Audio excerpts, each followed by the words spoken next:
Good evening all the students and friends. D Sharma classes के official YouTube channel पर आपका स्वागत है। Biomolecule chapter chemistry carbohydrates class 12। अब कार्बोहाइड्रेट्स एक ऐसे कंपाउंड्स होते हैं जो कि कार्बन, हाइड्रोजन और ऑक्सीजन से मिलकर के बने होते हैं और इनका जनरल फार्मूला होता है सी के नीचे एक्स H2O का होल वाई। और कार्बोहाइड्रेट्स तीन प्रकार के होते हैं। Number 1 monosaccharides, number 2 disaccharides and number 3 polysaccharides. तो मोनोसैकेराइड्स में 6 कार्बन या 6 से कम कार्बन होते हैं, डाइसैकेराइड्स में 12 कार्बन होते हैं एक मॉलिक्यूल के अंदर, और पॉलीसैकेराइड्स में 12 से अधिक कार्बन होते हैं लेकिन वो 6 के मल्टीपल में होंगे, 18, 24, 30 dash dash dash and so on. अब मोनोसैकेराइड्स का हाइड्रोलिसिस नहीं होता। Monosaccharides can not B hydrolysed, मतलब ऐसे कार्बोहाइड्रेट्स जिसमें 5 या 6 कार्बन है तो उनका हाइड्रोलिसिस नहीं होगा। Disaccharides can be hydrolysed into 2 molecules of monosaccharides and the polysaccharides can be hydrolysed into so many molecules of monosaccharides. अब मोनोसैकेराइड्स का फर्दर क्लासिफिकेशन है। मोनोसैकेराइड्स में 2 पार्ट आ जाएंगे आपके, पेंटोज और हेक्सोज। पेंटोज में 5 कार्बन होंगे और हेक्सोज में 6 कार्बन होंगे। और पेंटोज में भी अब 2 बातें होंगी, एल्डोपेंटोज और कीटोपेंटोज। एल्डोपेंटोज का मतलब 5 कार्बन का मॉलिक्यूल और एल्डिहाइड ग्रुप। कीटोपेंटोज का मतलब है 5 कार्बन का मॉलिक्यूल और कीटोनिक ग्रुप। सिमिलरली एल्डोहेक्सोज में 6 कार्बन का मॉलिक्यूल और एल्डिहाइड ग्रुप, और कीटोहेक्सोज में 6 कार्बन का मॉलिक्यूल और कीटोनिक ग्रुप। तो इस प्रकार से ये आपका क्लासिफिकेशन हुआ कार्बोहाइड्रेट्स का। और एल्डोपेंटोज का एग्जाम्पल होता है अरेबिनोज, कीटोपेंटोज इज रेफ्टिनोज, एल्डोहेक्सोज ग्लूकोज और कीटोहेक्सोज फ्रक्टोज। तो बेसिकली ग्लूकोज और फ्रक्टोज में अगर हम डिफरेंस करना चाहें तो ग्लूकोज में 6 कार्बन होते हैं, फ्रक्टोज में भी 6 कार्बन होते हैं, लेकिन ग्लूकोज में एल्डिहाइड ग्रुप होता है और फ्रक्टोज में एल्डिहाइड ग्रुप नहीं होता, कीटोनिक ग्रुप होता है। तो अगर हम डिफरेंस देखें ग्लूकोज और फ्रक्टोज के बीच में, तो glucose will react with Tollens reagent but ketose यानी कि fructose will not react. Glucose will react with Fehling solution, fructose will not react.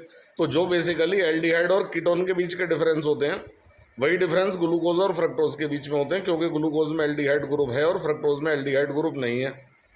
तो glucose can easily be oxidised into gluconic acid, fructose can not be easily oxidised.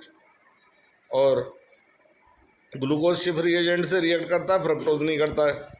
तो ये वही difference है जो aldehydes और ketones में होते हैं कि ग्लूकोज और फ्रक्टोज जो है वो एल्डिहाइड और कीटोन के कंपैरिजन के हिसाब से ही डिफरेंशिएट किए जाएंगे। इसके अलावा एक कार्बोहाइड्रेट होता है काइटिन, CHITIN, इसमें नाइट्रोजन होती है। ये एक ऑब्जेक्टिव सवाल काफ़ी पूछा जाता है। और इसमें अब हम स्ट्रक्चर ऑफ ग्लूकोज देखते हैं। तो ग्लूकोज का फार्मूला होता है C6H12O6, पहला पॉइंट, जिसमें कि हम इसमें C6H12O6 में हम परसेंटेज निकाल सकते हैं हर एक एलिमेंट की, मॉलिकुलर वेट निकाल सकते हैं। और प्रेजेंस ऑफ एल्डिहाइड ग्रुप कैसे चेक होगा? Glucose can react with Tollens reagent, hence it must possess aldehyde group. Presence of 5OH group prove करते हैं ग्लूकोज में कि 1 molecule of glucose can react with 5 molecules of PCl5। This reaction indicate that there are 5OH groups in glucose. और ये पांचों OH group अलग अलग carbon पे होते हैं, क्योंकि अगर सेम कार्बन पर 2 OH ग्रुप होंगे तो वो वाटर लूज कर देंगे, कार्बोनिल ग्रुप बनाएंगे।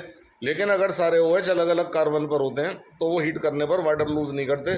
और ग्लूकोज के 5 OH ग्रुप्स अलग अलग कार्बन पर हैं, क्योंकि वो हीट करने पर वाटर लूज नहीं करता है ग्लूकोज। इसलिए all the OH groups are present on the separate carbon atoms. इसके अलावा अब डायरेक्शन ऑफ OH ग्रुप की बात आती है तो एक रिएक्शन विद एसीटोन आता है इसमें ग्लूकोज में, कि अगर 2 OH सेम डायरेक्शन में होंगे तो वो एसीटोन के साथ प्रेसिपिटेट बनाएंगे, और अगर 2 OH अपोजिट डायरेक्शन में होंगे तो वो एसीटोन के साथ प्रेसिपिटेट नहीं बनाएंगे। तो ग्लूकोज में जो 4 OH हैं, सेकेंडरी एल्कोहलिक ग्रुप 4 हैं और एक प्राइमरी एल्कोहलिक OH है। तो सेकेंडरी एल्कोहलिक OH इस तरह से अरेंज्ड है कि वो केवल एक ही एसीटोन के साथ प्रेसिपिटेट बना सकता है। इसका मतलब ये है कि 2 OH ग्रुप सेम डायरेक्शन में और 2 OH ग्रुप अपोजिट डायरेक्शन में।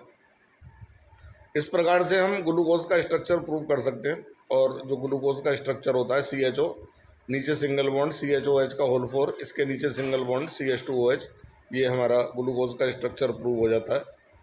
और इसके बाद कई प्रॉपर्टीज़ ग्लूकोज में ऐसी पाई जाती हैं, जैसे कि हम बात करें कि ग्लूकोज का high melting point, glucose is soluble in concentrated NaOH, and glucose show a property known as Muta rotation. This indicates that there must be cyclic structure present in glucose, and these properties are not given by the open chain structure of glucose. तो बाद में ये पाया गया कि open chain structure of glucose और close chain structure of glucose यानी कि साइक्लिक ग्लूकोज आपस में टॉटोमेरिज्म के द्वारा एक दूसरे में बदलते रहते हैं।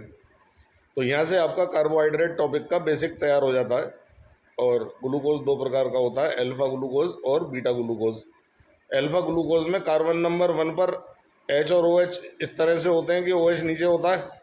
बीटा ग्लूकोज में कार्बन नंबर 1 पर जो OH होता है वो ऊपर होता है। बाकी सभी कार्बनों पर अल्फा और बीटा ग्लूकोज में कन्फिगुरेशन सेम है।